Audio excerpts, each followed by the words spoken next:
Last week కూడా Saturday రోజు ఏకాదశి వచ్చింది. ఇంకా 2 అయిపోతాయని. అసలు యాక్చువల్గా అంటే నేను పాలు అంటే ఎప్పుడు ఏకాదశి అప్పుడు మాత్రమే పొంగించాలంటారు. నేను మామూలుగా అట్లా స్టవ్ మీద పెట్టేసి వెళ్ళిపోయాను. వాటంతట అవే పొంగాను. సిమ్లో పెట్టాను. పాలు కూడా సగానికే ఉన్నాయి. నేను వాటర్ మిక్స్ చేయలేదు, కొంచెమే చేశాను అనమాట. 3 పిరికెళ్ళే వేశాను బియ్యం కూడా. అయినా సరే వాటంతట అవే పొంగిపోయాయి. నాకు భలే అనిపించింది.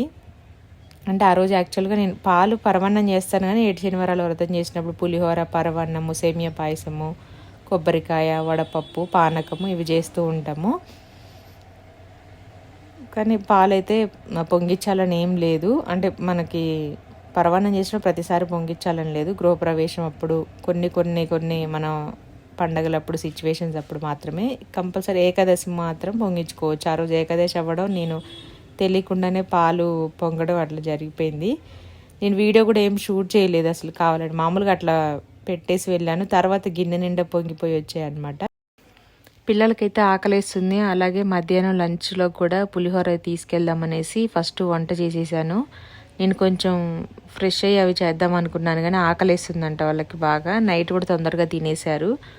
ఇంకా ఎగ్జామ్స్ కూడా రాసేసి వచ్చి మా దీవెన్ బాబు అలిసిపోయి పడుకున్నాడు అనమాట. ఎగ్జామ్స్ కూడా అయిపోయాయి పిల్లలకి అప్పటికే. దీవెనకి 30కి అయిపోయాయి, దీవెన్ బాబుకి 31కి అయిపోయాయి.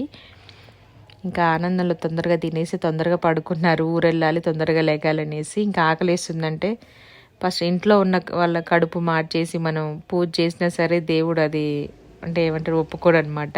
కాబట్టి పాపం వాళ్ళకి ఏం కావాలో అవన్నీ వండి పక్కన పెట్టేసి తర్వాత నేను ఫ్రెష్ అయ్యి వచ్చి మళ్ళీ ఒకసారి స్టవ్ క్లీన్ చేసేసుకొని పూజ అయితే చేసుకున్నాను. ఆ వ్లాగ్ అయితే ఆల్రెడీ మీకు పెట్టేశాను. ఇది ఆ తర్వాతది అనమాట.